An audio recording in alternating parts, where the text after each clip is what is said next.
පළමුවන ලෝක මහා සංග්‍රාමය ආරම්භ වන්නේ 20 වන සියවසේ මුල් භාගයේ දිව අතර ඒ වර්ෂ 1914 ජූලි මාස 28 වන දින සිට වර්ෂ 1918 නොවැම්බර් මාස 11 වෙනි දින දක්වා පුරා වසර 4ක් පැවතුණා. මෙම සිව් අවුරුදු ගැටුමෙන් සොල්දාදුවන් මිලියන 9කට වැඩි ප්‍රමාණයකුත් සිවිල් වැසියන් මිලියන 12ක පමණ ප්‍රමාණයකුත් මිය ගිය අතර හමුදා බටයින් මිලියන 21කට ආසන්න ප්‍රමාණයක් තුවාල ලැබුවා. මීට වසර 100කටත් පෙර ආරම්භ වූ මෙම පළමුවන ලෝක මහා සංග්‍රාමය ආරම්භ වීමට ප්‍රධාන හේතුව ලෙස සැලකෙන්නේ වර්ෂ 1914 ජුනි මාස 28 වන දින ඔස්ට්‍රියාවේ ඔටුන් හිමි කුමාරයා වූ ෆ්‍රාන්ස් ෆර්ඩිනන්ඩ් හා ඔහුගේ බිරිඳ බොස්නියාවේ අගනුවර වූ සරයේවෝ නගරයේ සංචාරය කරමින් සිටියේදී සර්බියානු ජාතික ගැව්රිලෝ ප්‍රින්සිප් නම් වූ පුද්ගලයා විසින් ඝාතනය කරනු ලැබීමයි. කෙසේ වෙතත් ඉතිහාසයේ දෙස නැවත හැරී බලන විට පැහැදිලි වන කරුණක් වන්නේ පළමු ලෝක යුද්ධය සඳහා මුල් වූ ප්‍රධානතම රාජ්‍ය වන්නේ ජර්මනිය බවයි.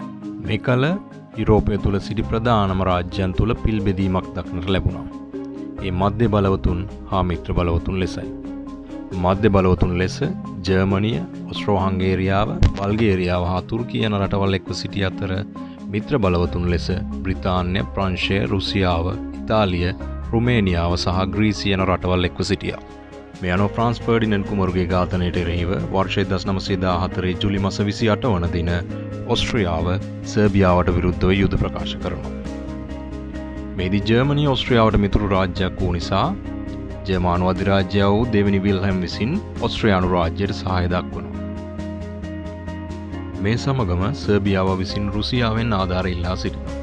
මේ අවස්ථාවේ ඔස්ට්‍රියාවට හිතවත් රාජ්‍යයක් ලෙස කටයුතු කළ ජර්මනිය සර්බියාවට සහාය නොදෙන ලෙස රුසියාවෙන් ඉල්ලා සිටියත් රුසියාව ඊට එකඟ නොවීම මත ජර්මනිය රුසියාවට එරෙහිව වර්ෂ 1914 අගෝස්තු මාස පළමු වන දින යුද ප්‍රකාශ කරනවා.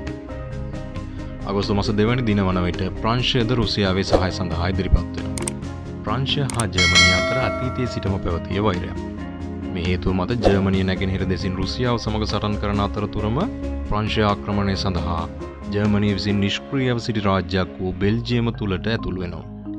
ඒ වර්ෂ 1914 අගෝස්තු මාස 4 වන දිනයි. ජර්මනිය ප්‍රංශය සමග යුද වදින විට ප්‍රංශයට මිත්‍ර පාක්ෂික රටක් වූ මහා බ්‍රිතාන්‍යද ප්‍රංශයට සහාය දක්වමින් මෙම ලෝක යුද්ධයට ඇතුළු වන්නේ ජර්මනියේ ක්‍රියාපිළිවෙල බ්‍රිතාන්‍ය ආරක්ෂාවටත් තර්ජනයක්ව පැවති නිසා. කෙසේ වෙතත් පළමුවන ලෝක මහා සංග්‍රාමයට බ්‍රිතාන්‍යයේ සහභාගීත්වය ලැබීමත් සමගම මෙම රටවල් යටතේ තිබූ යටත් විජිත රාජ්‍යයන් වෙතටත් මෙම ලෝක මහා සංග්‍රාමයේ බලපෑම පැතිර යනවා. ජර්මනිය විසින් තම බල සේනාවන් බෙල්ජියම තුලට ඇතුළු කරවමින් බෙල්ජියම් සේනාවන් පසුබස්වමින් ගොස් ප්‍රංශය තුලට ඇතුළු වෙනවා. මෙහිදීත් බෙල්ජියානු ප්‍රංශ හා බ්‍රිතාන්‍ය හමුදාවන්ට පසුබැසීමට සිදු වෙනවා. පසුව ජර්මානු සේනාවන් පැරිස් නගරයට ආසන්නව සිටියත් නගරයට ඇතුළු නොවී ප්‍රංශ හමුදාව වට කිරීම සඳහා කටයුතු කරනවා. කෙසේ වෙතත් රටට ඇතුළු වෙමින් තිබූ ජර්මන් හමුදාවේ ක්‍රියාකලාපය හඳුනාගත් ප්‍රංශ හමුදාවන් විසින් ජර්මන් හමුදාවන්ට එක් පසකින් සාර්ථකව ප්‍රහාර එල්ල කරමින් ඔවුන් නැවතත් අසේන් ගංගාවෙන් උතුරට පසුබැස්වීමට සලස්වනවා. පසුව ජර්මනිය විසින් උපාය මාර්ගික වැදගත්කමක් ඇති වරායන් වූ කැලේ, ඩන්කර්ක්, බුලෝනිය අල්ලා ගැනීමට මෙහෙයුම් අධ්‍යයත් කරනවා. කෙසේ වෙතත් ප්ලේන් ඔෆ් ඊසර් නම් වූ ප්‍රදේශයේ පහත් භූමියක් වූ බැවින් එම භූමියට ජලය ඇතුළු වීමට සලසා ජර්මන් හමුදාවේ ඉදිරි ගමන නවතාලීමට බෙල්ජියන් හමුදාවට හැකි වෙනවා. පසුව දෙපාර්ශවයම විසින් තමන් අත්පත් කරගෙන සිටි සීමාවේ අගල් ඉදි කරමින් එම අගල්වල සිට තම යුද කටයුතු කිරීමට කටයුතු කරනවා.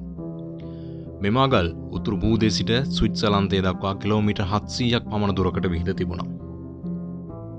වර්ෂ 1914 නොවැම්බර් මාසයේදී ඔටෝමන් රාජ්‍ය හෙවත් වර්තමාන තුර්කිය ජර්මනියට තම සහාය දක්වනවා. වර්ෂ 1915 දී ඉතාලිය විසින් මිත්‍ර පාක්ෂික හමුදාවන් වලට තම සහාය ලබා දෙනවා. මේ අතරතුර ජර්මනිය විසින් සබ්මැරින් යොදා ගනිමින් බ්‍රිතාන්‍ය දේශීය ජල තීරය තුල ඇති සියලුම නෞකාවන් හට ප්‍රහාර එල්ල කරමින් ක්‍රියා කරන්නට වුණා. එමෙන්ම ගුවන් යානා යොදා ගැනීමෙන් ප්‍රහාර එල්ල කිරීම සාර්ථකව යොදා ගනු ලැබුවේ පළමුවන ලෝක මහා යුද්ධ සමය තුලයි.